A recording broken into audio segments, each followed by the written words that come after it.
it's here. We finally made it. We're playing the very first Metroid game that I've ever played. Metroid Prime 2. And hopefully everything sounds okay. This past week, I've been messing around with audio and relearning how annoying it is to try and figure issues out.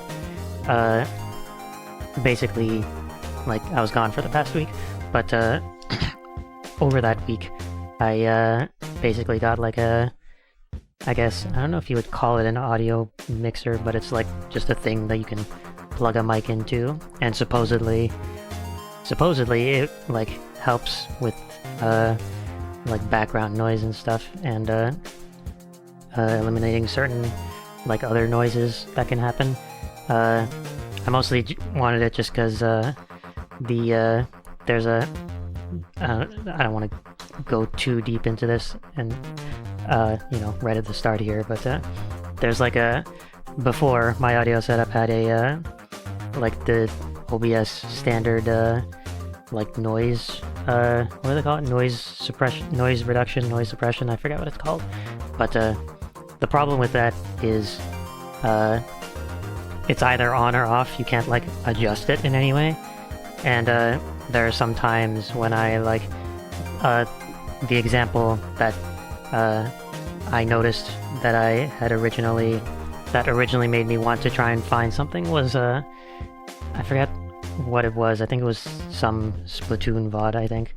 I just happened to, I was like talking about like accidentally, shocking myself, accidentally touching live wires, and when I was describing it, the noise suppression like just completely deleted the noises I made, because I was like, it just felt like a or something like that, and the noise suppression just made it sound like I said nothing, or that nothing happened. So I was just kind of like, it's a problem that I've known about for a while, but that time it really bugged me, because it made that whole conversation not make sense. But whatever.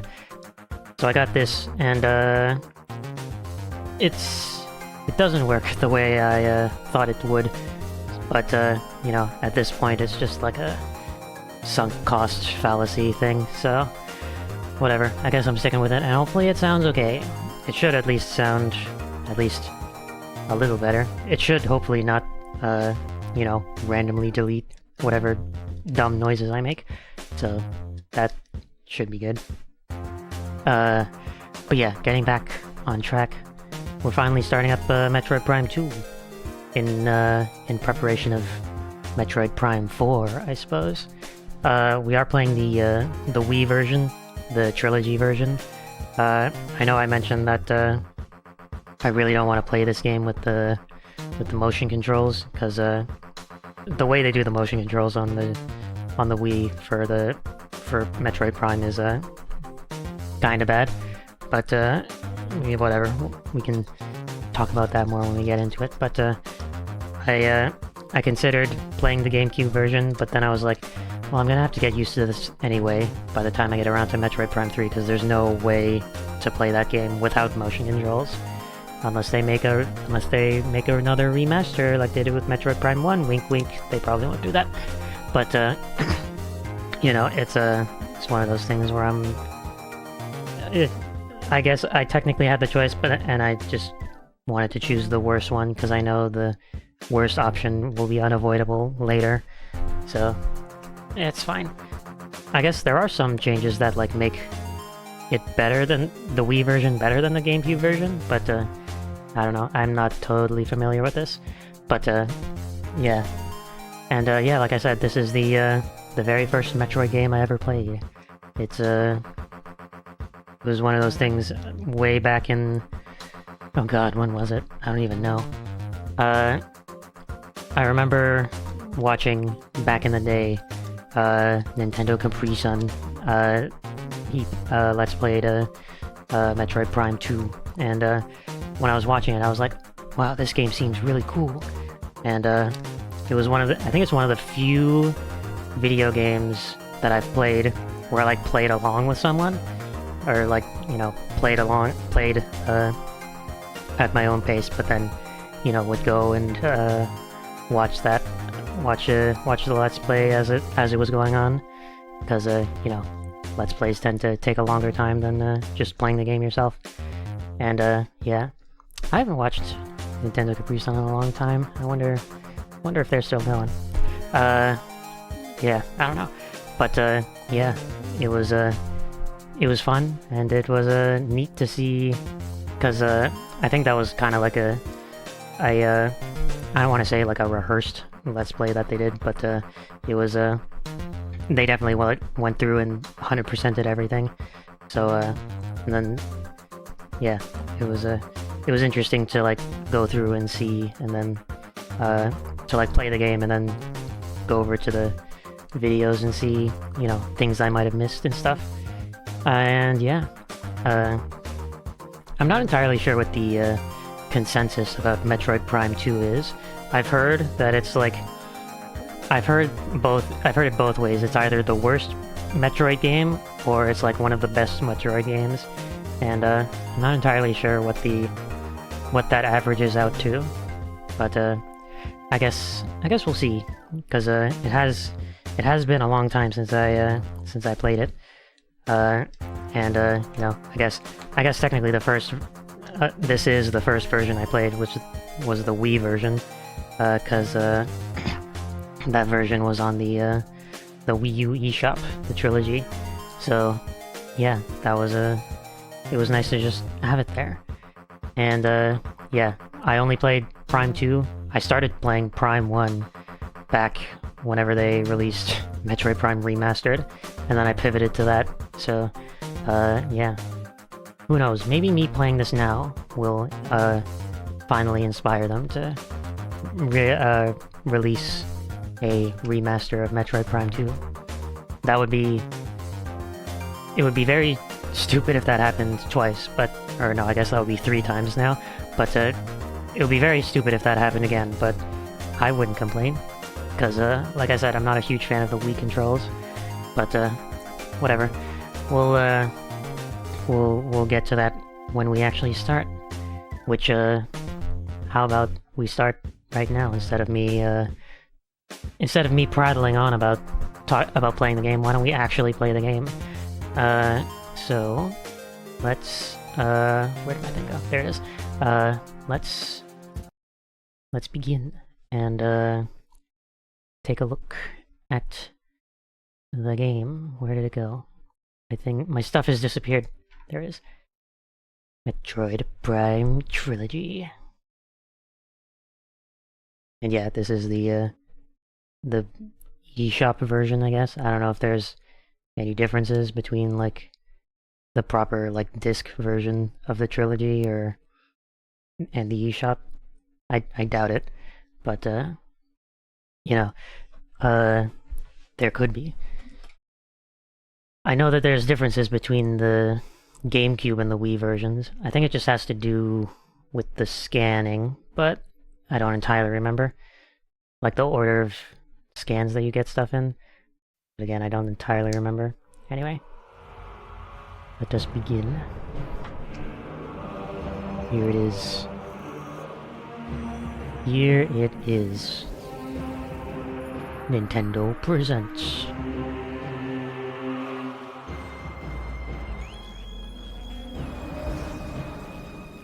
Developed by Retro Studios.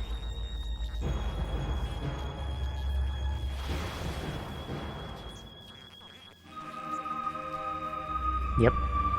Metroid Prime Trilogy. Took a while for them to bring it up, but there it is. Metroid Prime Trilogy. And, yeah. We are here. The nunchuck is required. The strangest thing, oh my god. These old Miis, it's weird looking at these versions of, I guess, my Mii. It's weird because of how, like, how much they improved the, like, Mii Maker between the Wii and the 3DS. Because, like, the Mii that's on my 3DS looks I wouldn't say a lot different, but like noticeably different. But yeah, I don't know. Anyway, yeah, I think yeah, this was my original file because Metroid Prime 2 is completed. And there's like a half-completed playthrough of Metroid Prime 1. I never finished that, so then when I went to stream it, yeah, we only got 37% of the way through, and then they announced the remaster, and then I switched over to that. So that was interesting. And apparently I played 20 minutes of Metroid Prime 3. I do not remember that at all. But apparently I got 2% of the way through. And this is just a test file that I used to make sure that the game was working okay.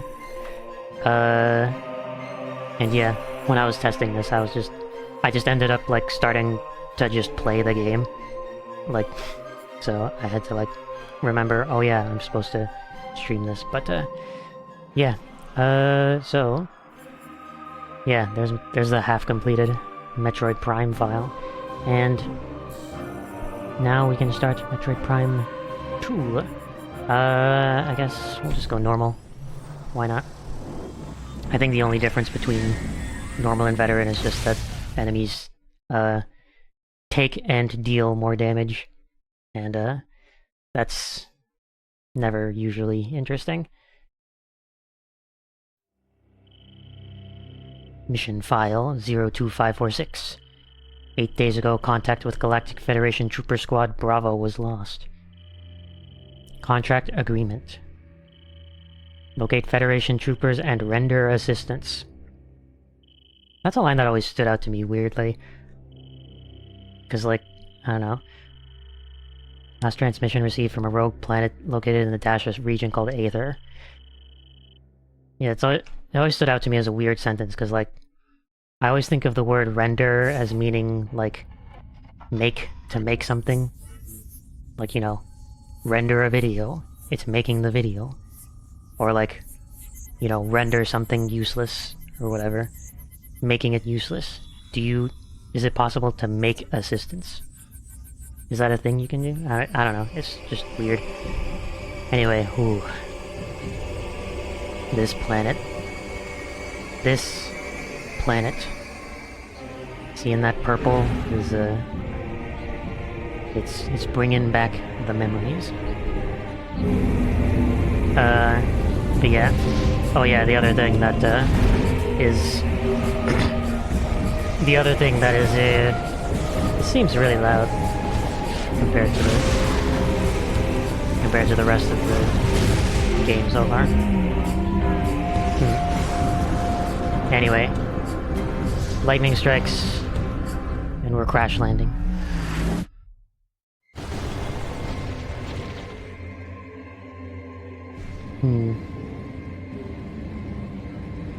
I guess, is this the first time where, like, you crash land on a planet?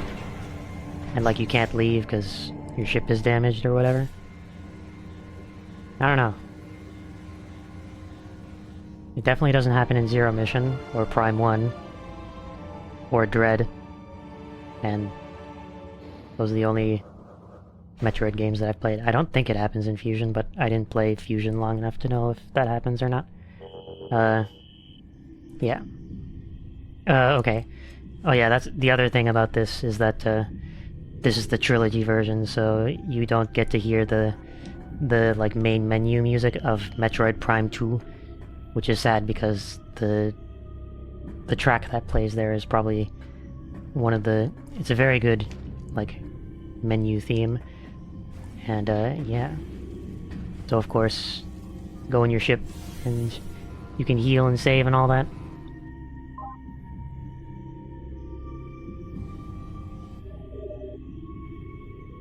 And that's that. And of course, the other big thing is, scanning. So, I guess a nice change between this game and Prime 1 is that, the things themselves are highlighted now, rather than just like an icon appearing above them. So, there's that. What did I say? Structure's motivator unit is functional, but requires power to operate. The power beam cannot energize the statue, seek an alternative energy source. And, yeah. So... I believe stuff that's red... Yeah. Stuff that's red counts towards, like, your scan percentage. Scan completion percentage. So, yeah, because it gets added to your logbook and all that. So, that's a thing. Also, 33% vehicles. There's only 3 vehicles in the game, I guess. Which is interesting. Yeah. Does it say... Yeah, your ship has been damaged, auto repair function initiated. Which, I guess it can just do that. But, yeah. Yeah, scanning. I don't think I'm going to go as crazy with scanning like I did with the Prime 1. But, I mean, who knows? Could always get the itch to scan things again, you know? Like this. These little spikes. Durable plant form adapted to low-light environment. The presence of a plant container suggests that it was placed here for decoration, possibly by local sentients. Oh. And then we got this. Unable to interface with door control system. Cannot translate alien text. To access door controls, you will need to update your translator files. And I can't leave and update them because my ship is damaged. There's just gonna be a whole bunch of text that we can't read. Anyway, for some reason the camera, like, forcibly goes down here. It's a bit weird. But, yeah.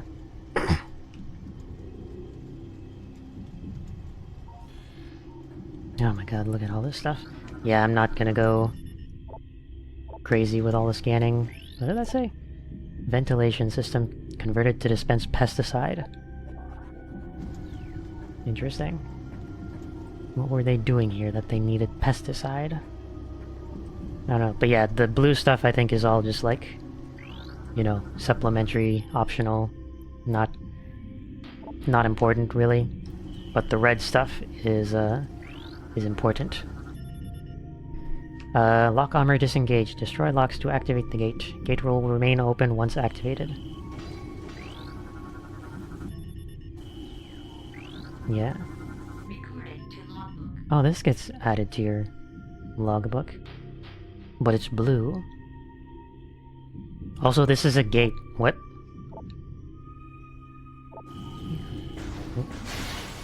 I don't know. Some of the stuff, just like in Prime 1, is it's questionable why this is a scan. But yeah, if you're playing this game, if you're playing this game for 100%, you are going to be in the you are going to be in this vision for basically 90% of the game. Splinter. Unusual amount of weapon fire. Marines are not prone to such overkill. Strange. Anyway, right, there's a thing here.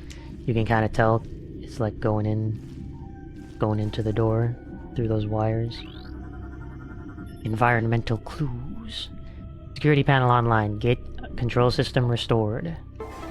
Moving gate to open position.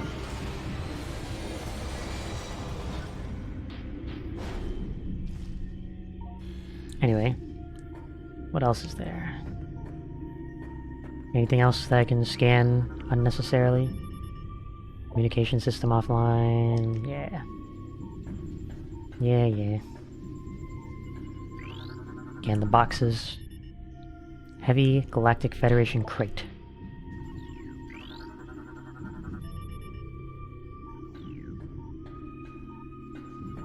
Yeah, I don't know. I don't know. Coming back to this game, I'm like, oh man, I can scan things again. What's this? What's this? What's that? Map station. Okay. Got the map.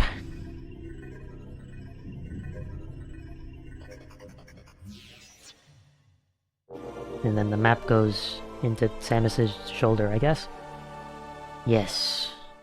Press 1 to access the map, and then when you're finished, press 1 again. Ah, yes. the map. Oh god. Me doing this again is bringing me back to me struggling to navigate through this map to find out where I am and where to go next.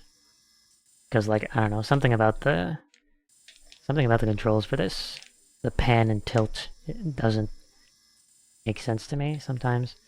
Or, like, it throws me off because, like, you can be down here and then you go to, like, this room here and it's like, oh, that's, like, on the other side of the map. All the way out. So, like, I don't know, it's weird. But it works, pretty much. It functions. Casualty report. 3 troopers lost. They were unable to open gate A1 when a gas trap was engaged and could not escape to safety. Lock malfunction is to blame. There seems to be a lot of death happening here. Terminated bioform scan complete. Codex genome match standard human. Source of fatal wounds. Galactic Federation assault weapon. Trooper was in all likelihood killed by friendly fire. Whether it was an accident or not remains to be seen. Standard human. Cardiac arrest. Extreme fear. Oh my god. Now I see why there was all this pesticide or whatever. Wait, what did that say? Digestive fluid present within armor. Subject is being broken down into simpler matter for consumption by local predators. God, I forgot how, like, brutal some of these descriptions are. Worker Splinter. Drone of the Splinter Hive. Low threat target. Generates webbing for use in its duties. Sometimes you'll need to look around to find targets. There's, like, so much happening here. It's, like, almost overwhelming, in a way.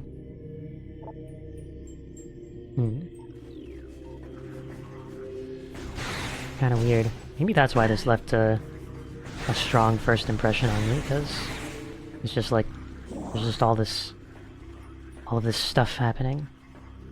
And you're like trying to use the scanning to try and figure out environmental clues. What is this? Oh, trooper logs. A lore entry has been added. Personal log entry. GSGTC Bennett. What do you have to say? There's something wrong with the lock systems in this section. They failed twice, locking us out until someone came along to let us in. If it happens again while we're playing bait for those things, well, at least we'll go out fighting instead of hiding in the control area. Strange. What could have happened here? Restore power to the system to operate it. Right. Yeah, there's another guy. SPCB Reeves. Well, we're not gonna necessarily read everything here. But, yeah. Morph Ball. We got all the Morph Ball stuff. Okay, these guys aren't red, so there's no log entries or anything. Well, I mean, I guess I was proven wrong earlier with the random things being blue, having log entries. I don't know. Whatever.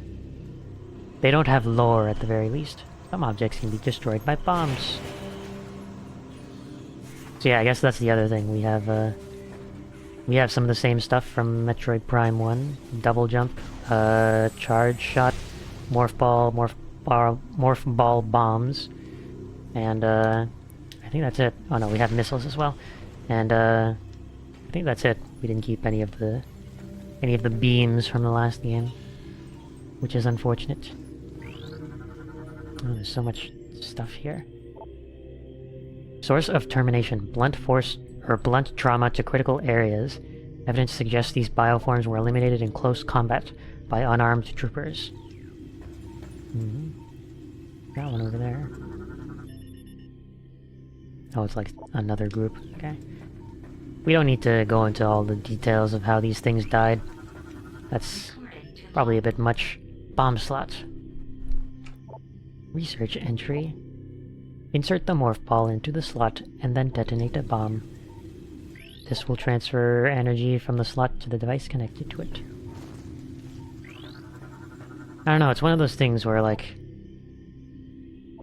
there's so much, like, text in this game, and yet, so, like, 90% of it is optional. There's, like, pages and pages of dialogue, and yet you could probably go through the whole game seeing, like, you know, maybe 2 pages at most. It's strange. Anyway, huh. Uh-oh, what is happening here? Dark Trooper, Darkling Offworld, Darklings, Dark Aether creatures. Morphology, Dark Trooper, deceased GF soldier. Girlfriend soldier. Bioscans indicate terminated life signs in this trooper and the presence of an unknown biomass. So they're dead, and something is controlling them. Wow, wow. God, even just hearing this music again. Wow, wow, wow, wow. It just takes me back. Hearing it again. Press and hold A to draw on pickups. Okay. And, I think that's it. Yeah. Looks like it. And... yeah, we haven't really shot anything yet, have we? Finally, now the game is getting good. I guess. I don't know.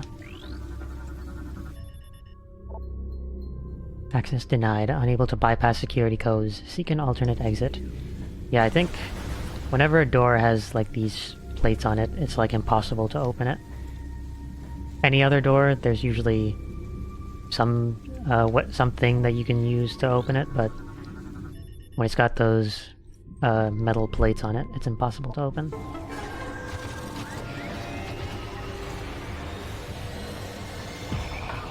Uh-oh. I don't know why I instantly just went to scan. I've already scanned these things. Yeah, thankfully these things all go down with one charge shot, so that's pretty good. Okay. I haven't missed anything, have I? This is blue. It's already been used. You can't use it twice. Yeah, I guess we got everything here. Alright. The door. This is a powered door system. Low-level energy shield on door to prevent activation by local creatures. Weapon fire of any type will disrupt the shield and open the door. Interesting. So I guess they even have a, like an in-universe reason to have those... to have, like, you know, a door description. Or like having the... you know, needing to shoot a door to open it. Did something up here change? I don't know, I wasn't entirely paying attention. I just saw something up top change. Whoa. Now what's going on here? Whoa. Remember this guy? Or girl? I don't know how... I'm not entirely sure how... Dark Samus identifies, because it's just... what is it? Like Phazon come to life or something? Or Phazon using Samus's suit, or whatever. Can't complete unknown dimensional anomaly. Anomaly seems to be a dimensional rift. Target destination unknown. What is this thing? Unknown bioform, 0 life size, or life signs. Cause of death, cardiac arrest due to electrocution. Ugh. Gross. They really do kind of go into unnecessary detail. Caught in a power cell explosion. Cellular breakdown from radiation exposure present in 72% of target's biomass. Anyway, let's hop in this portal. This dimensional rift.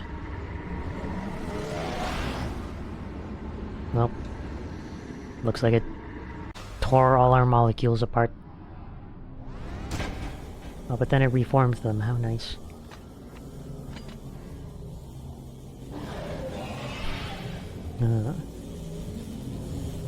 Yep.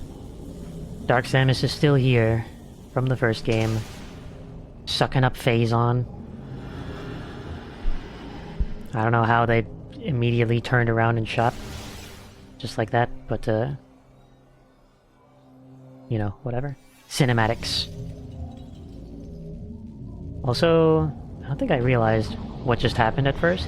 Like when I was testing this, looking at this cutscene on my test file. But there was a crystal there, and that shot destroyed the crystal. And now we're exposed to the atmosphere.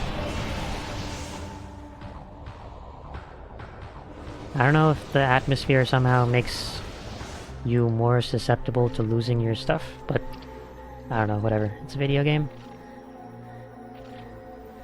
It's a video game. You need for some reason, there needs to be an excuse to lose all your powers at the start.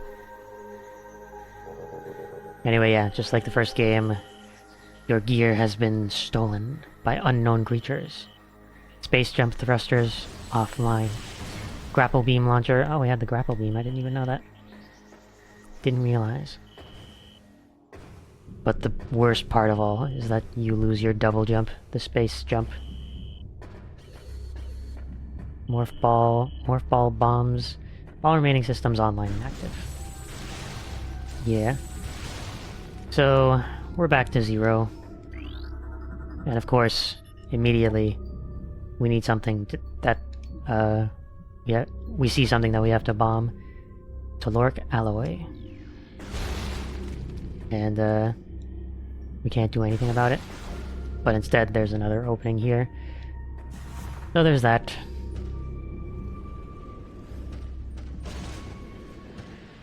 And now, yeah, strafing, you can strafe.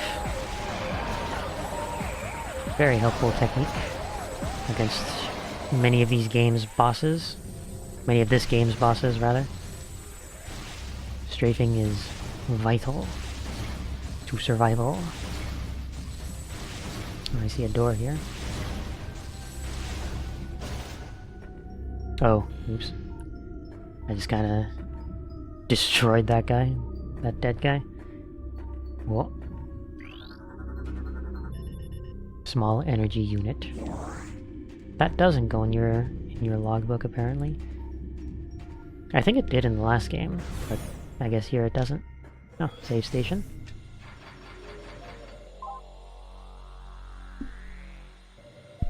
Alright.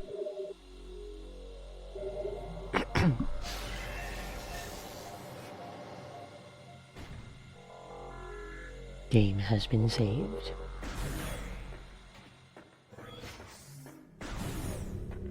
Alright. I believe this is the way forward, yes. Just gotta scan this to turn the elevator on.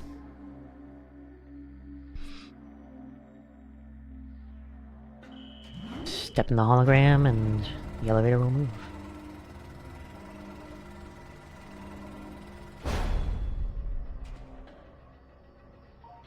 Okay, yeah, this is still here. So, I don't think this is mentioned, but this is right where you landed. So it's like we're just back here. Or wait, no. We're on the other side of that door that we saw at the beginning. So this was on the other side. So it's kind of just a roundabout way to get up here. And now we can actually enter the main area.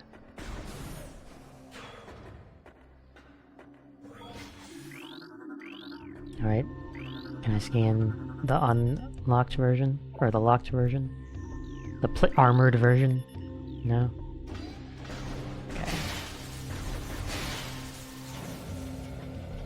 So yeah, I've mentioned my issues with the motion controls here. And I mean, like, it is nice to just, you know, kind of point and shoot at the specific spots that you need to.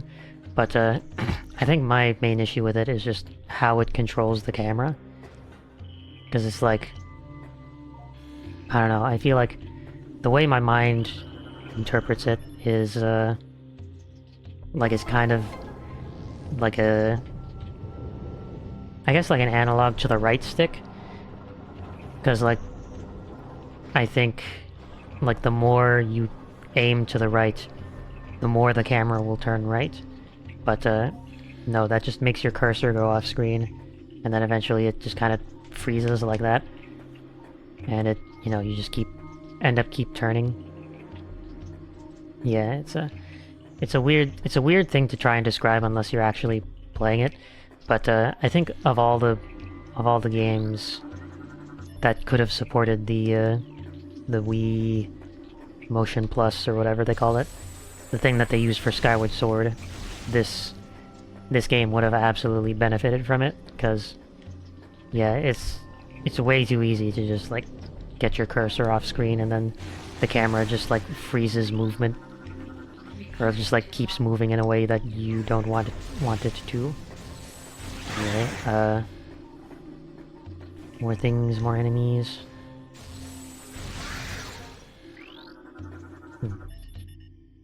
Destroyed a splinter cocoon. There's another door here. Giant red door. Structure. This is a GF combat crane. Portable lifting system used by troops to assemble temporary battle structures. Powerful winch systems lift and moves objects quickly. Interesting.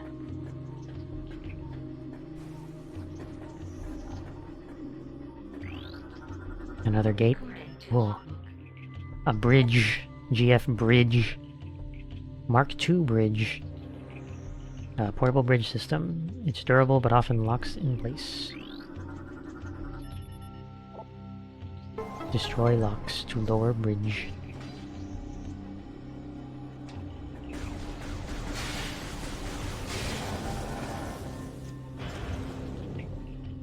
So yeah, I guess the pointer is fine for aiming, but in terms of like camera control, the pointer is really not good enough. It makes me wish that there was some other way that they could have done it. Was this guy purple before? I don't know if it was. Also, I don't know what just hit me. This thing. What are you? Green Krali. Well, now you're a deadly. Oh, the sky is back to normal. Huh, I don't think I've ever noticed the sky do that before. Weird. How about that? There's another guy here. PFC M. Veroni. What do you have to say? I think Haley's losing it. He talks to himself all the time and he won't sleep. He almost shot me on watch the other night. I think he thought I was one of those things. I talked to the doc about taking him off the line, and he told me we need all the help we can get. That's true, but if he goes berserk and kills a bunch of us, that won't be very helpful. Well, look how that turned out.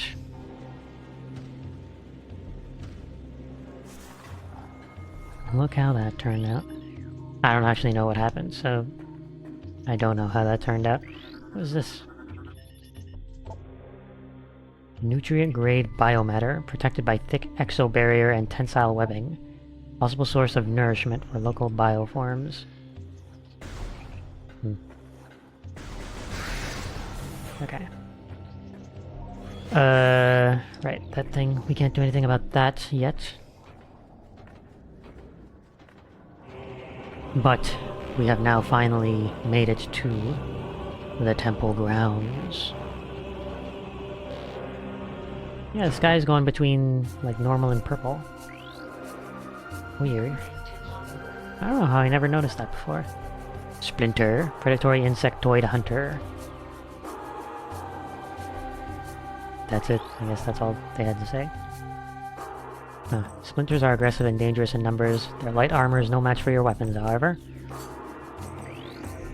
there's a door. A blast shield. Invulnerable to most weapons, a missile blast may damage it. Yeah. Like in the other Metroid games, doors are color-coded to whatever weapon is it is vulnerable against. In this case, red door is missile door. Splinter cocoon. This was something I tried to like scan before, but when you get too close, enemies just pop out of it. And I was like, oh, I missed a scan. Even though I wasn't really trying to get scans when I was testing this. But yeah. Okay. Control system online. Industrial winch engaged.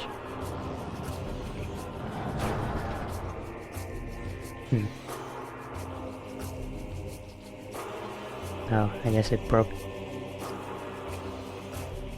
There's also still something trying to attack me. Where are ya? Where are ya? Okay, yeah. We got that door. Anything over here? Anything stand out here? No. I will say, just having... Now that I'm like actually here playing this for real, having this basically just like highlighting everything interactable is it's kind of nice actually, just to highlight what you need to look at. Unit cannot be destroyed. Connection to winch system failing. Cable strength is at critical. Yeah. Gotta snap the wire. And now you can cross. I feel like I'm missing something. But I guess we can't really do anything here. Do much here right now. Scan the box again. Winch connector destroyed. Structural integrity at 99.6%. Very good, very good. Oh, there's a thing here. Missile expansion. Increases the number of missiles you can carry by 5. Yeah, okay, so there is something here, but we can't really do anything about that yet, I don't think. Where's this track go? Is it possible to get up there? Probably can, but you probably need the double jump for that. Well, I mean, just looking at this, you definitely need the double jump for that. But unfortunately, we've lost it. Lost the double jump. Sad. Block contains densium. The local creatures have weakened it, along with time and erosion. Yeah, so what is this? Oh, I thought I scanned this. Mark 7 Defense Gate. Durable Federation Barrier. Composed of densium, invulnerable to most weapons, though high-yield explosives are effective. Yeah, so there are a bunch of elements, I guess, throughout the game that you'll encounter, and of course, certain weapons are effective against it, while others are not. Like, I believe densium, you need to use power bombs on it. And, that other one from before. Densium, yeah, power bombs, and then telluric alloy, I believe, is power bombs. Sorry, I had to, like, scratch my arm, so I had to put the Wii Remote and nunchuck in the same hand. Yeah. So it's just stuff like that. Stuff like that that you have to pay attention to. Anything here? What is this? Statue houses a power grid, motivator unit, and an energy... Wait. All systems are offline due to age or structural damage. Oh. I was gonna be like, where's the crystal on it? But I guess it's just... dead. It doesn't move. That's why I was confused, because I was like, wait, how does this move? Oh, there's another one. There's another one. PFC El Bruda. We'll be making our stand here. The engineer tells me there's no way we'll get the ship's engines online, and atmospheric interference is scrambling our distress beacon. If anyone reads this, know that we did our duty and fought well. Okay. So clearly there's something. There's something afoot here.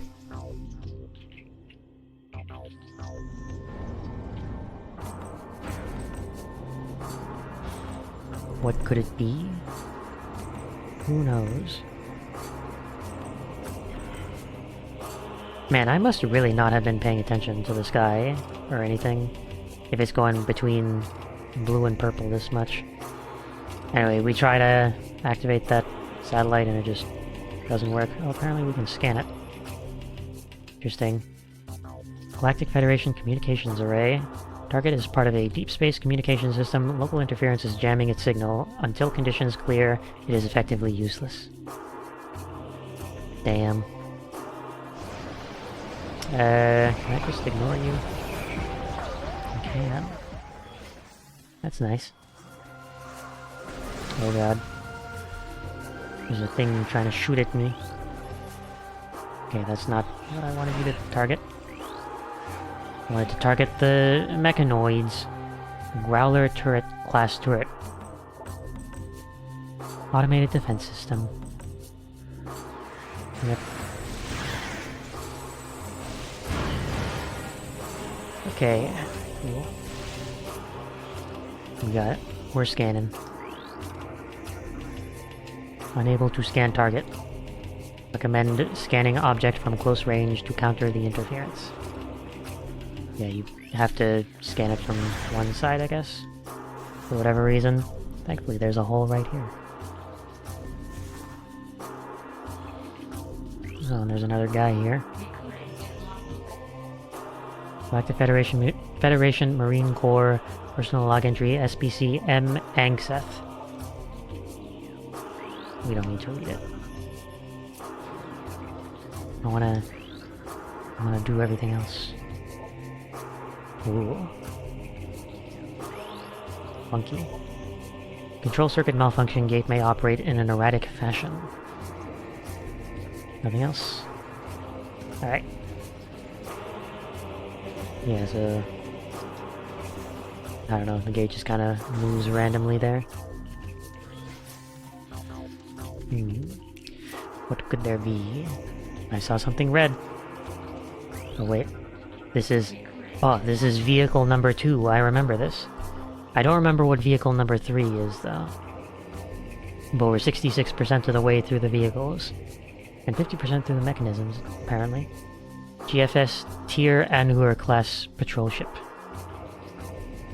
Vessel has sustained heavy combat damage. Interesting. But yes, we finally found the troopers. And it seems like they're all dead. No survivors.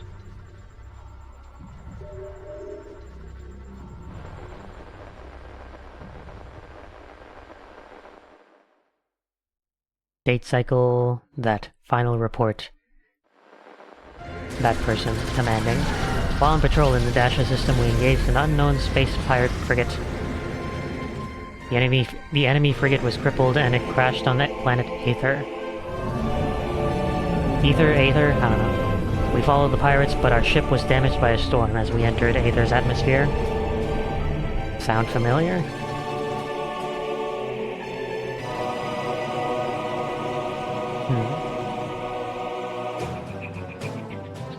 Heavy magnetic activity during the storm disabled our comm systems. Upon landing, we split into 2 units, one to set up an ops... Okay, I couldn't read that fast. Each unit was doing fine, no problems. Until they appeared. Ooh.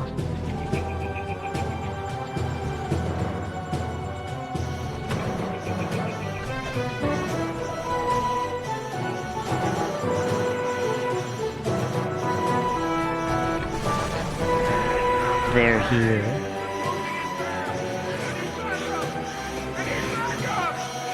Oh my god, actual voiced lines? I don't remember that. Huh.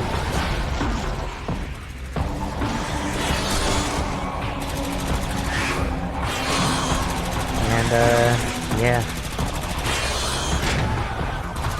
They're here. These things, these very familiar looking creatures. But something about them seems different.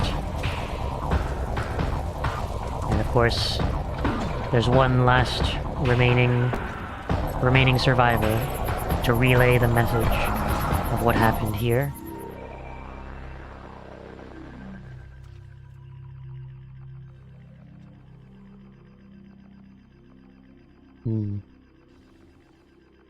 Oh, I didn't realize that. I think that's her closing his eyes. That Sam is closing the dead guy's eyes. Huh. Weird. Didn't realize that was what she did there. I thought she just looked at him. Memory core damage. Unable to restore access. Seek individual log entries in trooper armor suit systems. Captain A. Exeter.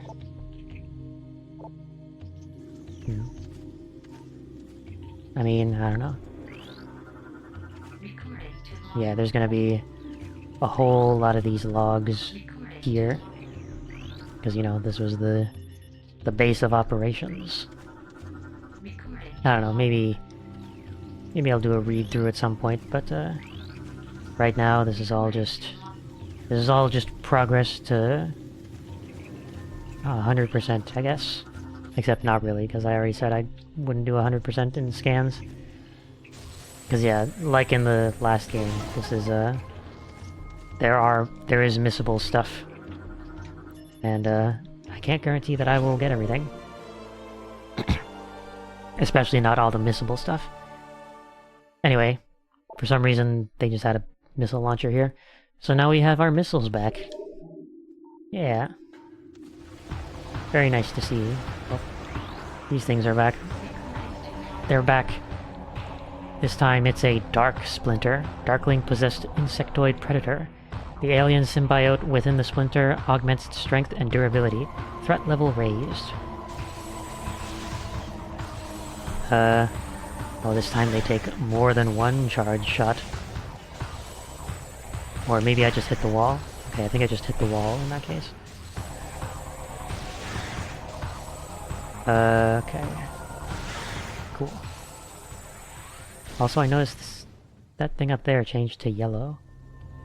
Why did it do that? Huh. Weird. Oh, now it changed again to... Well, I guess now it's like 2 out of 4. Weird. Yeah. Oh yeah, there's more guys piled up on top of the boxes. Oh, there's a guy up there as well. Thankfully you can scan from a distance. I got everyone in Force 1, but I guess I missed someone on Force 2. Okay, right, you have to go through here. What's in here? Doors to open position. Access to map station. Another map. Always good. I'll never say no to a map.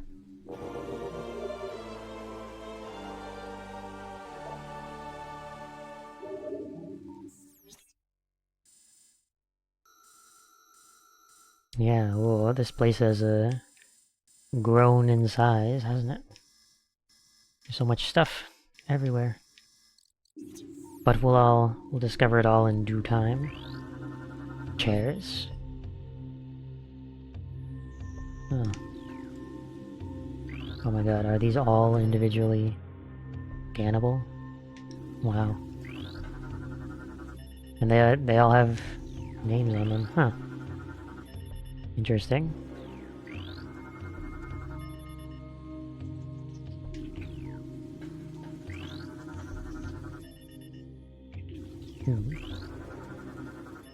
I don't know, it's interesting to me that they, like, bothered to, like, put in all the names here. That's like weirdly real in a way. All the people here who died here have, like, names, presumably their own lives, and they're all just immortalized here, I guess. Weird. I don't think I ever looked at all that before. That is, yeah, that is weirdly real.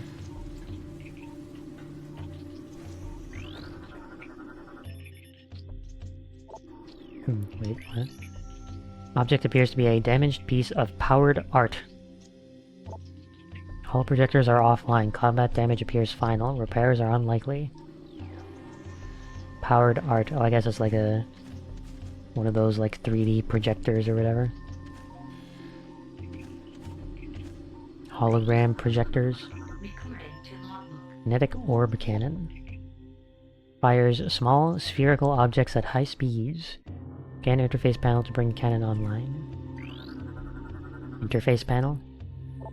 Yep. Oh, can I scan it now? Now that it's activated.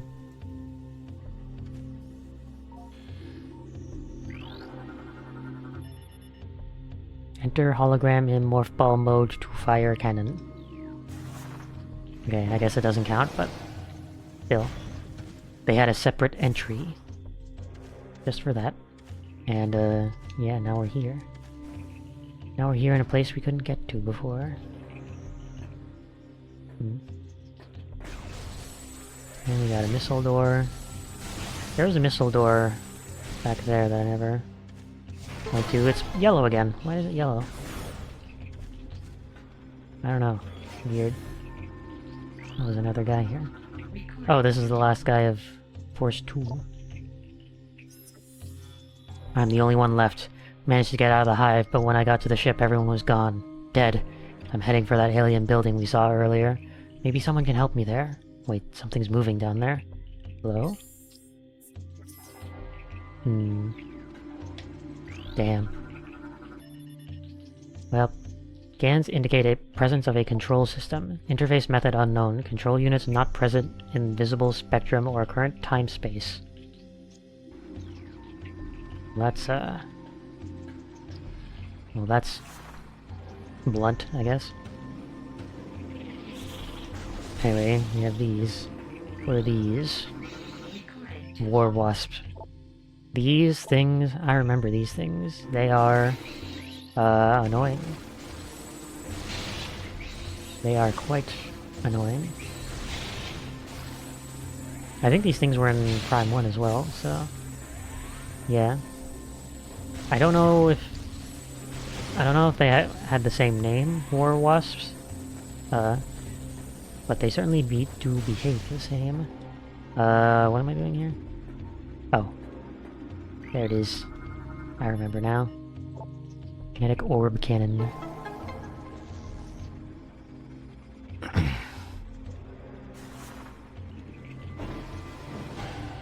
Kinetic orb cannon on.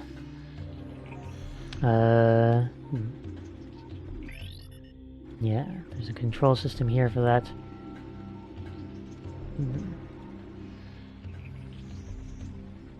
Trying to remember what that's for. That can't just be to go back, can it? I don't know, that would... I guess that wouldn't be called for in this type of game, but I don't know, it's a bit strange. Oh, we got 66% of cocoons. War Wasp Hive. Yeah. I think you can only destroy these with missiles, I think.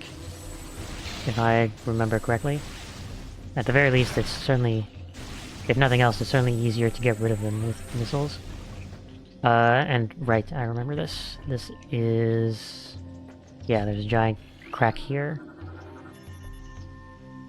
Wall is structurally unsound. Explosive damage. Yeah, you have to like missile it. And then... Oh, I can scan this again. Doesn't count for anything though. You have to... Right, you have to turn on the orb cannon somewhere. Oh, right here.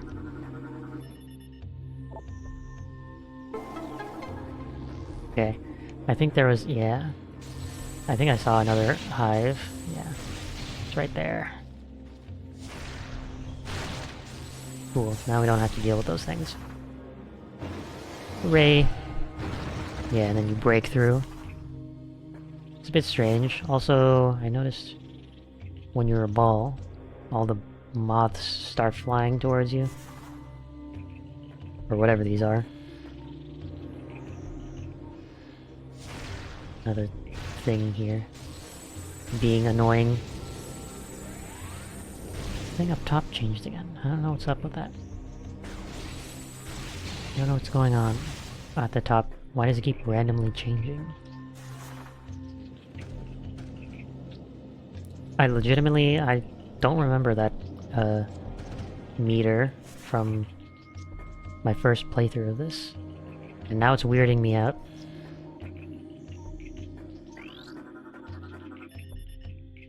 Target has been dead for 8 cycles.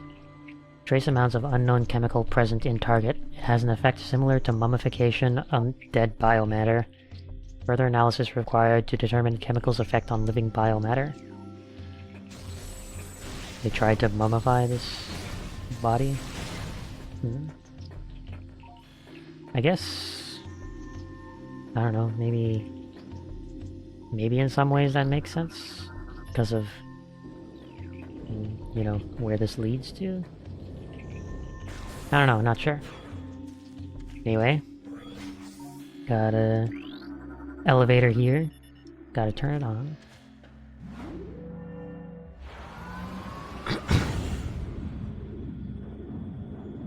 Yeah, I don't know, that meter up top, I don't remember it. And I don't know what it does. And now it's like, the fact that it's constantly changing between 2 and 1 is like making me wonder what it's supposed to represent. Oh, well, the hologram was already on, so there was no point to that. Elevator platform active. Target has been dead for 8.1 cycles. I don't know what a cycle is supposed to be. I don't know if that's supposed to be a day or a year. Like a cycle, the planet goes around in one cycle, or if like the planet goes around its sun, if that's one cycle. I don't know. Despite the presence of local animals, target corpse has not been disturbed. Scans suggest the presence of a toxic biochemical within the target. This may explain the lack of carrion feeding. I don't think I've heard the word carrion before. But I'm assuming that's like, you know, whatever the equivalent of vultures are in this world. Or like, maggots. I don't know. Target size and muscle mass suggests heavy combat training. It's likely that there was a warrior of some kind. The lack of gear, armor, or weapons is curious. Perhaps they were taken by others of its kind? Wait. Is that supposed to be... I thought that this was the computer, or like the visor, making these descriptions, but is it Samus? Maybe? Is it Samus making these descriptions? Oh. Oh, I want to scan these things. No! Let me scan! No! I remembered this room when I was testing before. The bats flying out of here. I don't think there's anything actually here. I think it's just... yeah, it's just a save point. But I mean, I guess it has been a little bit, so... so I guess it would be good to save.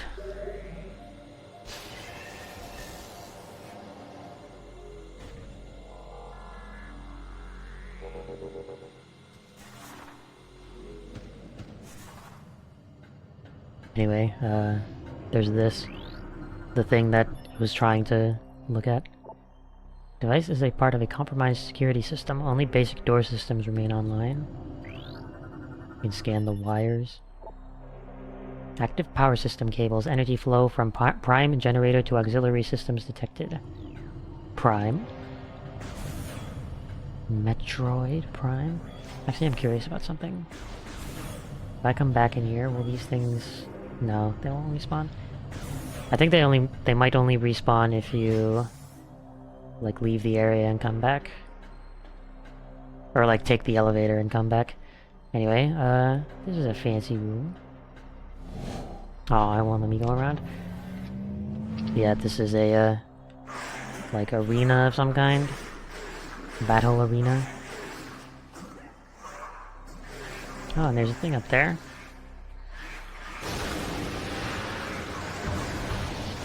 Huh. And the darkness is back.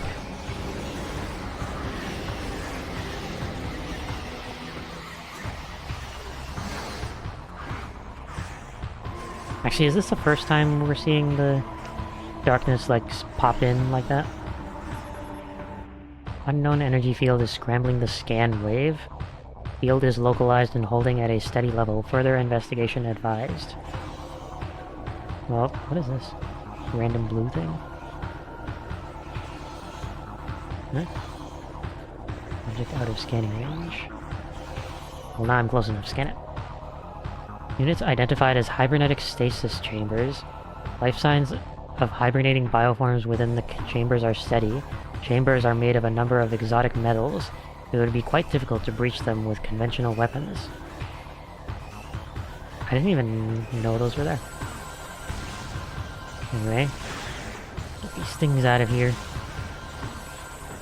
The bar turned yellow again, and I don't know why. Come on, lock on. Lock on. Okay. Are you the last one? Yes, you are. You can scan this thing, and, get stuck. Alpha Splinter, alpha male of a war pack. It turned yellow again. Why is it doing that? Gigantic predator, very swift and strong. It uses ramming attacks to defeat its foes. Okay. Yeah, telling you to... While you're strafing, you can dash. Kind of. Apparently I'm not doing very good at it. Yeah. Do a jump. I'm apparently doing very bad at this. Alright. No more charge shots. We're sticking with the pea shooter. Okay. Oh, it's being taken over. Thankfully, while this is happening, you can scan it again. Dark Alpha Splinter. Alpha male of a Darkling war pack. Gigantic predator with symbiote enhanced strength, speed, and armor. Okay. Oh, it's got a health bar now. Okay. Did that shot do anything? Actually, I have missiles. I can use missiles. There go all my missiles. But it took out like half its health, so that's fine.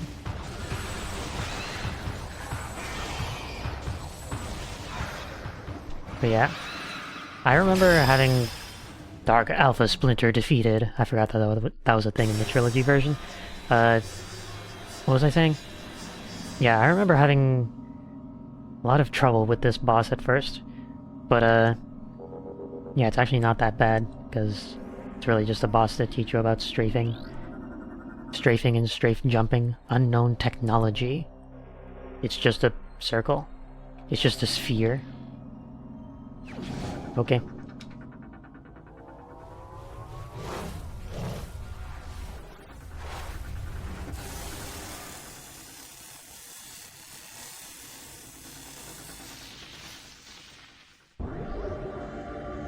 System alert. Unknown item acquired. You know, I didn't think about this before, but this is like getting the unknown item in Metroid Zero Mission. I don't know why I completely blanked on that name, but yeah. Alien technology has bonded to armor systems. Threat scan complete. No negative impact on suit performance. Weird. But yeah, that is a thing. Also, yeah. I don't know if all of these doors were open before, but the one behind us closed. And now it's guarded by another one of these strange shapes. Now the only way out is forward. But yeah. I guess I think this is the only unknown item that you get in this game. So it's not quite like Zero Mission, but yeah, it is it's an interesting callback, I guess? Call forward? I don't know when this game came out relative to Zero Mission. But yeah. We're here at the peak of the temple. I guess it's also strange, because the whole premise of Metroid is getting a bunch of items for your suit. Random items that just happen to be compatible with your suit. So it's weird that, you know, this one might be cause for concern. This one item out of everything else. Anyway, here he is. Or she, I don't know, I actually don't know. I don't think they ever say at any point. Do not be afraid. I am Eumos, sentinel of the Luminoth. Please listen and hear of our world's peril. So this is the exposition part of the game. Long ago, a cosmic object fell to our planet, Aether, exploding with a great force. A rift was torn in time and space, and a strange power flowed over the world.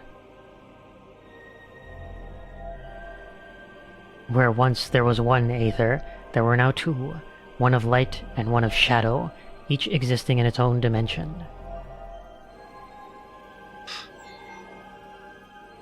It was the end of peace on Aether, for a new race was born that day on the dark world, one filled with hate and terrible power. They are the Ing. The Ing are creatures of shadow and darkness, knowing nothing of peace or mercy. For decades we stood against them, yet we now lie on the verge of defeat. When Dark Aether was born, our planetary energy was divided, half for our world, half for theirs. Should one world gain control of this energy, the other will perish. You are still pointing a gun at me. Oh, never mind.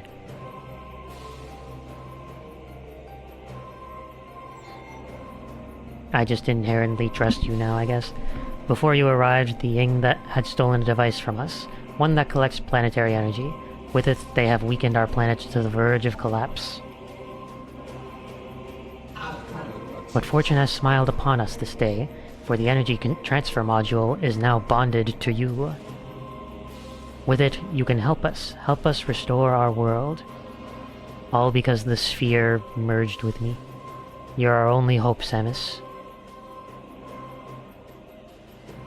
Should we fall, the Ing will look to the stars for new planets to ravage and conquer. Your species could be their next victims. Suddenly, I've lost the ability to read. The Ing got to me. No, the Ing have taken our energy to 3 temples on Dark Aether. Find these temples and transfer the energy from them to your own, or to our own. I have updated your map system with the location of another temple. There is knowledge there that can help you on your way. I guess you can just do that. I have also updated your translator module. You can now access devices and doors coated with violet holograms. Many lands are now open to you. Prepare well for your journey. The Ing now know you possess the energy transfer module. They will try to recover it at all costs. Return to me once you have restored the energy to a temple. I will aid you as I can. May the light of Aether shine upon you. Thanks, Rosalina. Oh, I guess this game came out before Mario Galaxy, so maybe I should be saying thank you, Umos, to Rosalina. Luminoth Umos, indigenous sentient species of planet Aether. Subject is Umos, a sentinel of the Luminoth, guardian of his species and the sacred temple. Okay, I guess they are a he.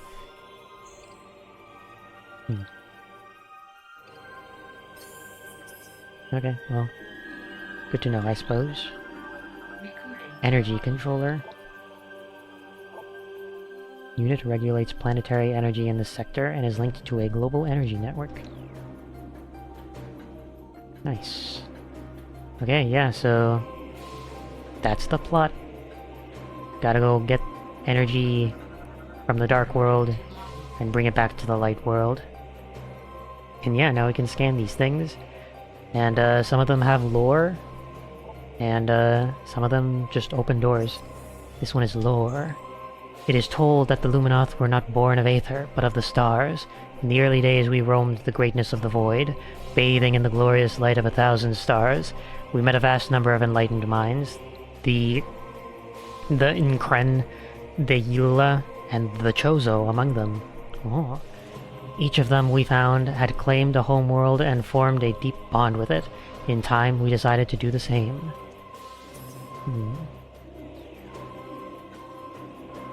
Interesting. Was there a second one? I thought I saw a second one. Maybe I didn't, I don't know. Okay. I guess not. Anyway, yeah. It's another one of those light world, dark world games. And we gotta go and save the light world. Yeah. Dark world created in this game because of a meteor. Dark world and Link to the Past because Ganon got the Triforce. And I guess Dark world created in Deltarune because someone stabbed the ground. Although I guess that does a meteor count as stabbing the Earth? Does that? I don't know. Whatever. Doesn't matter. That would be a weird connection to make. The Knight is actually a random meteor? New creatures entry. Light Flyer. Light generating flyer. Yeah, this thing controls electricity, I guess. And... is there anything else? Oh yeah, there's another one. I think there might be something...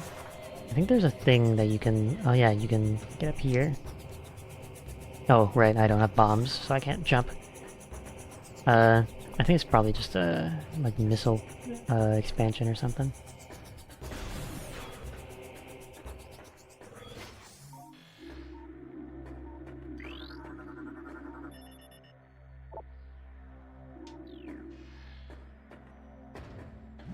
I don't know. The only reason I even thought of the Deltarune connection, light world, dark world thing is just because recently my various feeds, YouTube and otherwise, are like all just Deltarune fan theories. Who is the Knight? Could it be this person? Could it be that person? This is why I always say, like, anytime I want to play a game that might have spoilers or whatever, I have to like play it instantly, because otherwise I'm not even that like into the whole theory crafting or whatever for Deltarune, because it's like, I don't know, I just kind of experience the story as it happens. Like, yeah, I might have thoughts about where the story is going, but in terms of like, you know, going into the, like, you know, high school English, you know, English literature analysis level of trying to figure out what's going on and what everything represents, that I don't care for. But for whatever reason... I mean, I never even really watch... I never even watch any of those, like, theory crafting videos, because, like, I don't know, I just don't care. And yet, every algorithm wants to recommend that stuff to me. And I'm just like, I don't care. I don't care. So yeah, it's just one of those things. I know that if I played Deltarune even like a week after... Ooh, hey! Energy tank. Permanently increases your maximum energy. Hell yeah. Fantastic item to find. But yeah, even if I had like waited a week or whatever to just, you know, sit back and play Deltarune like the way I normally would, I would have gotten like every single like how to efficiently beat the super boss. Here's every current theory right now. And just stuff like that, and I'm just like, ugh. I don't know. Sometimes I wish I could just play a game and not have to worry about any dumb crap. But whatever, that's what I get for playing games, I guess. I should stop playing popular games. Only play the like low-key indie classics like Metroid. I don't know. Whatever. Oh hey, this guy is red. J. Fmis Testament? Oh my god. I just remembered, now that we finally met some of the Luminoth and some of their names, that reminds me of the greatest, my favorite character in all of Metroid, but we'll get to that when we get to that. Anyway, yeah. So now, I believe, yeah, this is the entrance. Entrance to Aegon Wastes. Yeah, it's a bit weird how they do this, because, like, this is the way to it. But, like, you know, when they... Where's the thing?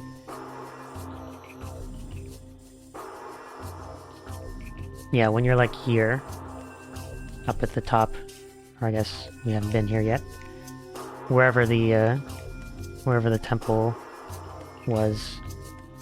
Yeah, temple transport. I guess it didn't actually highlight it for some reason. When you get to up to the, I forgot what they call it, Great Temple, I think? It's either Great Temple or Sky Temple, I don't remember. You get up to the temple and then, you know, you're sent back here, and this is just like an area you've been to before. But it's like, the actual place you have to go to is here. I mean, I guess it kind of makes sense, because, you know, now that you're here... Oh, there's something there. Now that you're here, you know, you have stuff that you didn't have before, and all that, so... You know, classic Metroid. Backtracking, going to new areas. Oh, hey. More lore. Our heritage. Our search for a home took us through the cosmos. For many a great cycle we roamed, yet a place to call our home our own eluded us. In time we began to despair. Feeling the search was in vain, we considered remaining among the stars until a scout returned with news of a world unlike any other. When we beheld Aether for the first time, so great was her beauty that we forsook the stars forever to live upon her surface. From that day forth, the Luminoth were of Aether, our blessed paradise. Yeah.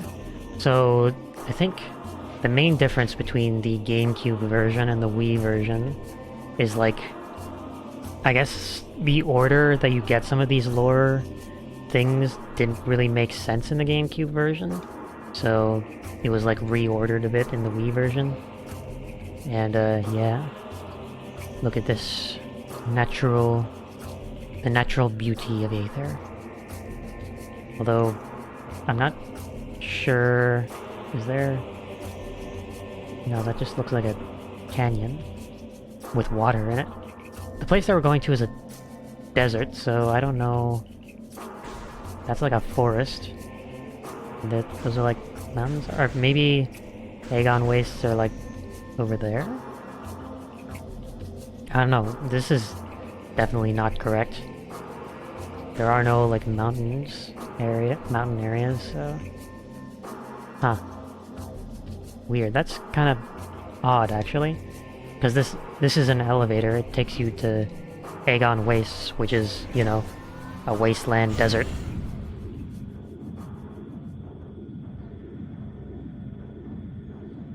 I don't know. I don't know, that's a bit strange now that I think about it, but... I don't know, I guess I never really paid attention to it before, so... Who cares now? Recording to logbook. Aegon Bearer Pod. Living storage units of the Luminoth. Yeah, these are things... These things are essentially like pots, from what I remember. Like pots in Zelda, they just will have, you know, healing and stuff in them. Ammo, whatever you want. What is it? What are these things? Lumites. We got 3/4 of the way through small flyers. Relatively harmless in shadows, powerful and invisible in the light. Huh. Target has been dead for 1.1 decacycles. Body has been badly damaged by sandstorms and heat exposure. Judging by the number of blast wounds, the target was dead long before the desert got to it. Ew. Then there's also this. Grass. You can scan grass. That's like one of the things that I remember from whenever I originally played this game. And like watching that Let's Play along with this. You can scan grass. You can scan grass. I don't know why that... I just remember that so vividly. You can scan grass. Anyway, here we are. Aegon Wastes. Very much not a forest. And I guess that's where we're meant to go. To that door. Oh, even more stuff. Morphology. Sand digger. Desert-based tunneling bioform. Notice it's sand digger, not sand digger. Weird. I don't know, I guess it doesn't really matter. These things are strange. From what I remember. They spit all over your screen. But no, they have like 2 sides to them. It's kinda... It's a bit weird, but... I mean... Hey. Alien life forms are weird. You got a missile door. Is this gonna be a, save? Yes, it is. Well, I think there's also... Yeah. Gimme. I got it. I don't know. Sand bats. Small airborne predator pack. I scanned them. I did it. I got all the small flyers. Contact with target can cause minor damage. Targets travel in flying swarms. I guess there's also this. Save station. You can save your game. Yeah. One of the other things I remember is that almost every time, maybe less so in the earlier areas, but definitely in later areas, anytime you see a missile door, like a red door, it will always lead to a save station, which is an interesting choice, but I guess this is also a thing that I remember. This is one of those few save rooms that like have extra stuff in it, I think. Or it's like a backtracking thing, I don't know. Not entirely sure. What is this? Blue root tree. Highly poisonous. Desert climate zones, huh? Interesting. Anyway, yeah. Oh, I don't think we can do anything about this. Yeah. Okay. So we have to. This is like a shortcut back to the save, and like, you know, on the way back you can stop by the save station to save your game. Sandfall, sand shower, I guess, I don't know. Anyway, yeah. We should be good to go now. Yeah, I'm just gonna ignore you, because you're a bit of a pain to defeat. Okay, there's another door here. Well, we can't do that because we don't have the translator color for this yet. That's another thing. One of the things... This game is, like, not too bad. Like, I wouldn't say it's easy, but it's like... A lot of stuff is fairly straightforward. There are a couple things... Two things, I guess, that I remember distinctly about this game that are annoying. And, one of those things has to do with the, like, color codes, or like the color translator colors. So, you know, what are these? Oh, they're sand bats? Okay. Yeah, it's like one of those things has to do with the colors, so yeah, that's a... But that's a thing that we'll get to when we get to that. Oh, that is not purple, that is orange or whatever. Where am I going? Oh, that has a thing. Okay. I'm just gonna ignore the bats. Okay.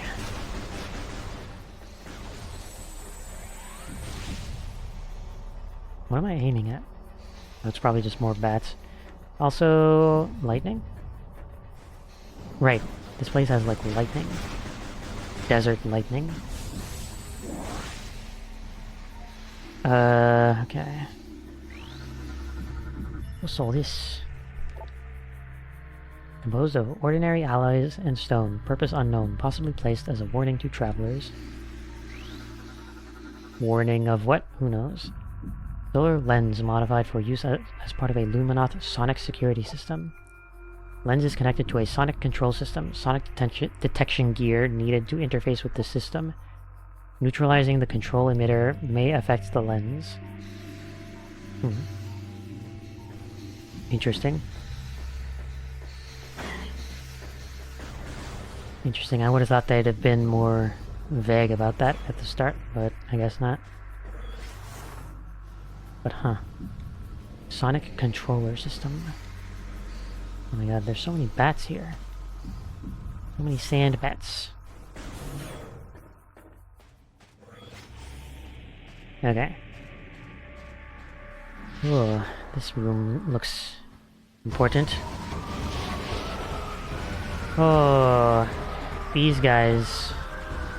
They're back. They're back. Pirate trooper. Starfaring brigand. Aggressive, well-armed, bioform trained for combat and conquest. Sworn enemy of Samus Aran. Space pirates. The space pirates are back. And they're here to shoot at you a bunch. Just like in Prime 1. However, unlike Prime 1, they're not really the main thing you're fighting against here. It's mostly those, you know, the Dark World creatures. Is it in scanning range? No? Okay. I wanted to see if I could scan it, but it was too far away. What is this thing? Brizgy. Venomous insectoid. Poison stinger concealed in back-mounted shell. Finish it off quickly once the stinger is exposed. Right, this thing... Yeah, your normal laser bounces off of it, so you have to use a missile to break its shell. Okay. What do we have in here? We got this.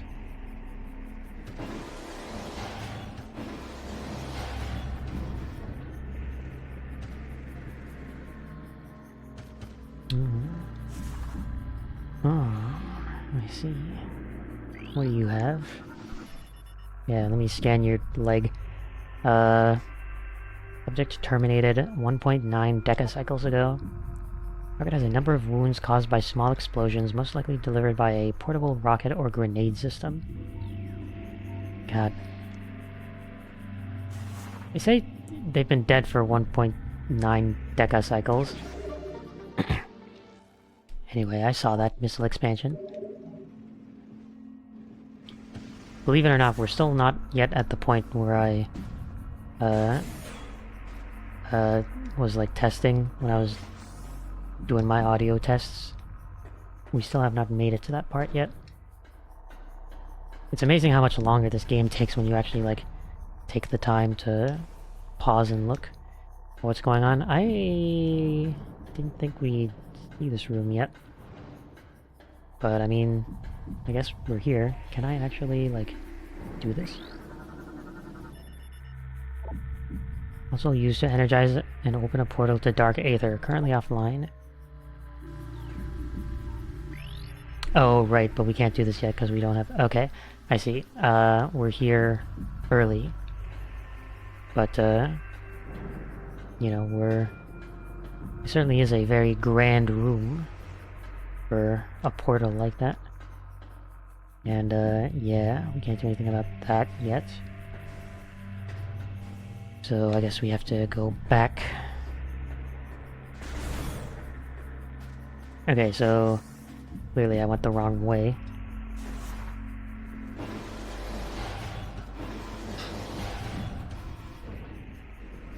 And clearly I forgot the order of operations from my test file. What did the time on my test file say?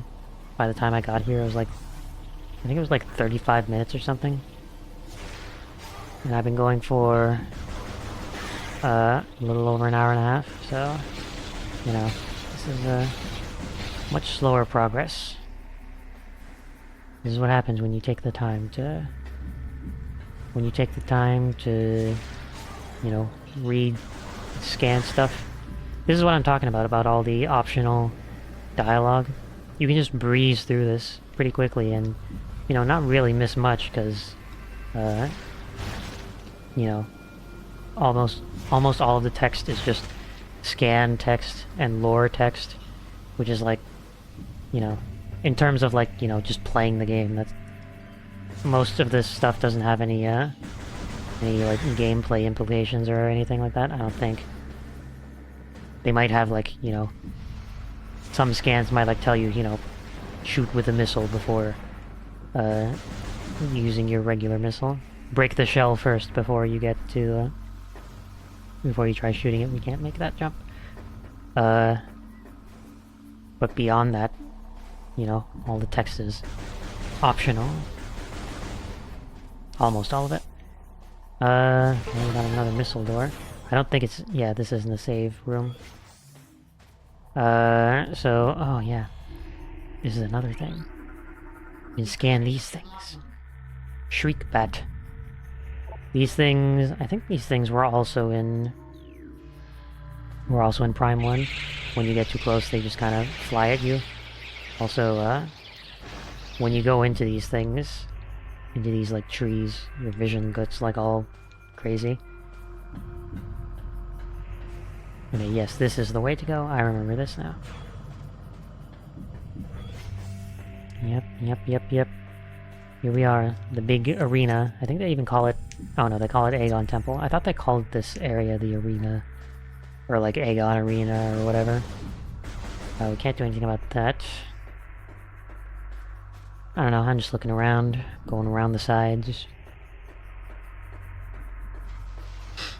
Just taking a look.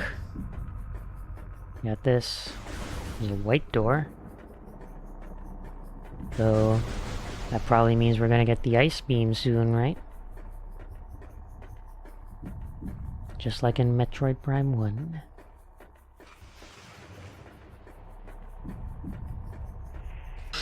Okay. Yeah. Gotta go into the arena. Yep. We got a big one of these. Alpha Sand Digger. Large tumbling bioform. Extremely well armored. Target exposed eyes to damage this creature. Okay. And of course, while we're doing this, there's more dark energy to get in the way.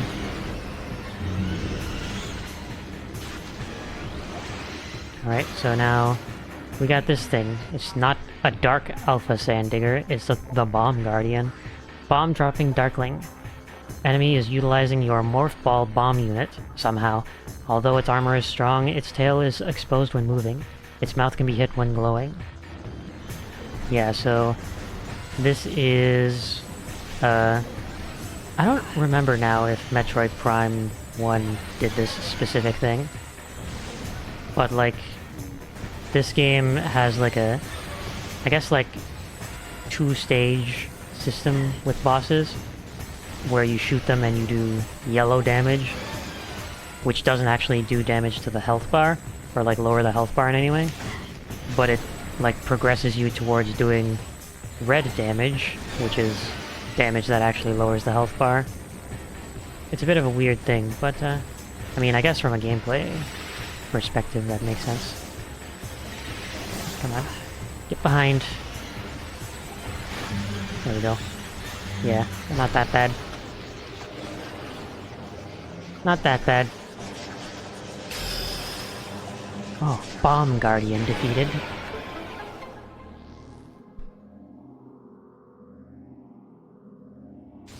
Nice. Yeah, so... what could this be? Not as if the scan already told us. The Morph Ball Bomb. Gimme.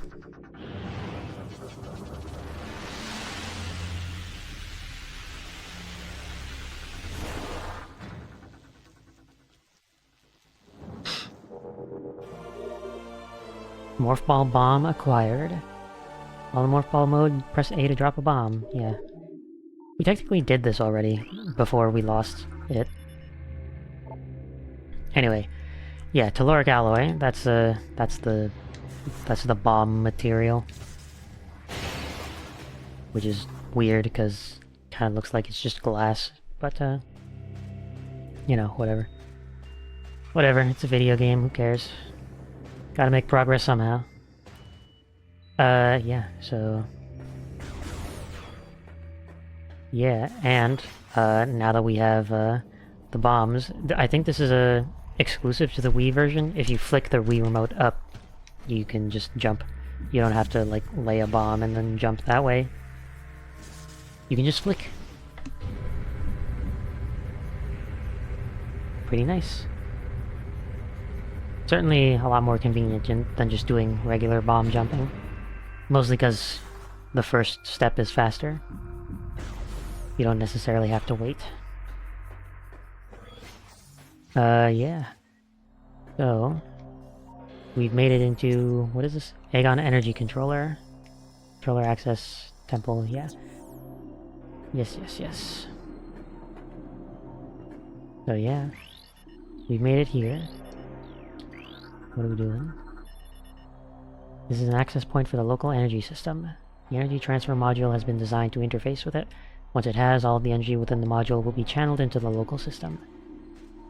Yeah. Ah, here we go.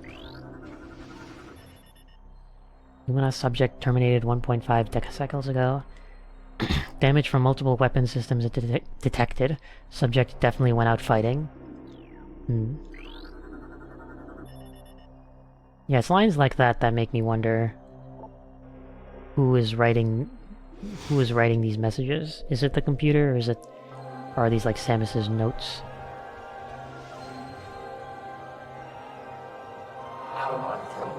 Anyway, automated message, hologram. Welcome, I am Aisha, sentinel of the Aegon Temple. This message survives my death as guidance to the one who would fight the Ing.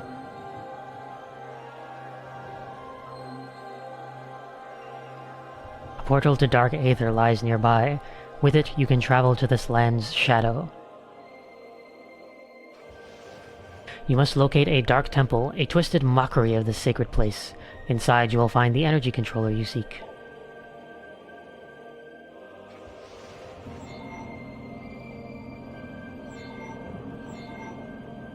The temple door is held fast by 3 locks. The keys for the locks are hidden throughout that dark land. Your search will be difficult. Even the very air of Dark Aether is dangerous and can cripple the strongest of warriors.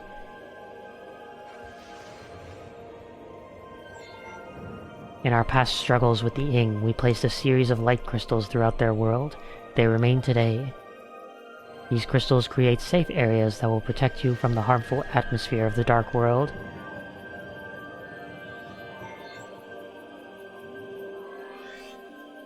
I have updated your translator module. Somehow, from the dead, you can access devices and doors coated with amber holograms. More lands are open to explore. Yeah. When you have taken the energy from the Dark Temple, return here at once. May the light of Aether serve you well. Energy fully replenished. Oh, that's nice. How nice of the game. So, yeah, presumably this is Aisha. So, yeah, there's that. But yeah, that's basically gonna be most of the, I guess, gameplay loop throughout this game. Is, I know I saw a translator thing somewhere here. Can't hide from me. There you are. Recording to logbook. Oh, excuse me. Yeah. So, yeah, that's kind of gonna be basically most of the gameplay loop throughout this game, from what I remember. Come here. Whenever you get to a new area, you gotta find, you know, the temple with the energy controller. Talk to the guardian? What do they call him? Sentinel. Of the area. Get a new translator module, and then find 3 keys. Find 3 keys in the Dark World, and then go to the Dark Temple. Beat a boss, get the energy, bring the energy back to the Light World version of the temple. And then, do that. Do that throughout the game, and then, you'll beat it. Easy as that. Yeah, it's fairly, like, I don't know if standard is the right word, but it's, most of the game is pretty straightforward. I guess that's probably why I would qualify this as, easy. Well, not easy, but, straightforward. Because sometimes in Metroid games you just kind of have to, you know, the objective is not necessarily always clear. Here it pretty much is always clear. You know, you're either finding keys or trying to find a temple, pretty much.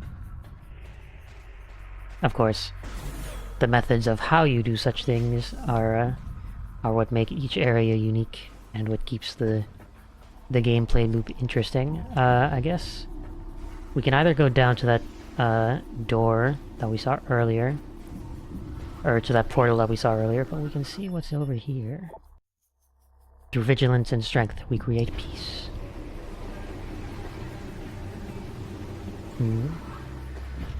What do we have in here? Oh.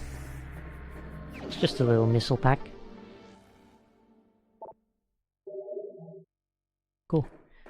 Now we have 20 things. Actually, before we go over to the portal area, I just want to see, have we found everything? This I don't think we can do yet, because I believe... Oh, there's a little thing there. The door we can't get to because that's behind a gate, but there was that translator door over here. Okay, I want to take a look at that first.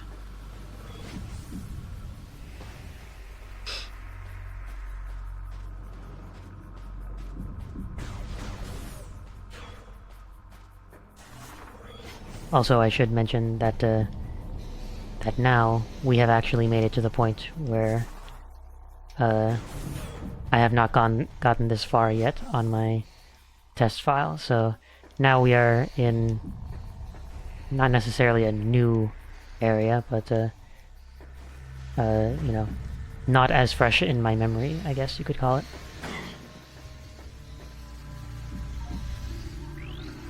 But yeah, here's more of this. Saving Aether. Again, not gonna read everything because everything has already been taking so long. Where is that door? Oh, here it is. Let's see what this has. Through vigilance and strength, we create peace. I guess that's just what every door says. Okay. We got this map. That's actually quite nice.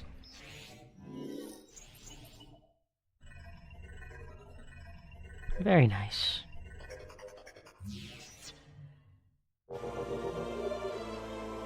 You have downloaded the map for this area. Alright, so what are we dealing with? Well, there's a whole thing over here. And there's all this. There's this. Oh, this is beyond the portal, though.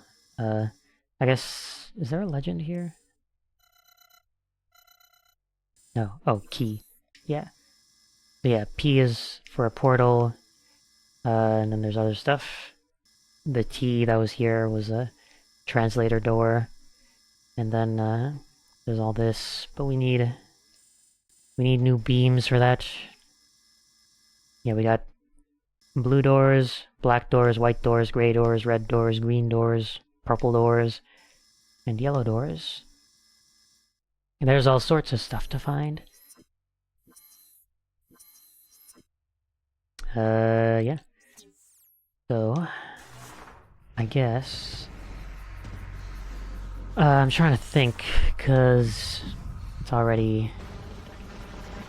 We're already getting close to 10 o'clock here, and I gotta start wrapping up, but, yeah, I don't think we really have time to open the portal and do all that, so I think I might just go find a save room, and then, actually, isn't there one here? Yeah, it's this one. Actually, hold on, is there any other? No, okay. I guess we'll just go over here then. So yeah. I think we will, I think we'll stop here for now, but, yeah. We will actually head into the Dark World and see what's going on there. And, figure out, or rather start getting keys, start beating bosses. Hopefully start bringing the Dark World energy back to the Light World and restore Aether to its former glory. I didn't mean to do that again, but whatever, it's fine. But yeah, we definitely didn't make as much progress as I thought, just because I was sitting around scanning everything. But you know what? That's just part of Metroid Prime, to be honest. It's fun sometimes, just getting to... It's like world building, I guess. Something about it is just... It's just nice to see sometimes. And you know, considering all of it's optional, you can just kinda, you know, ignore most of it if you want. Or if you're in a rush, you can just go on. And not pay any attention to anything else. But yeah. That will do it for now, so I guess, yeah. thanks for watching, and have a good one. Take it easy.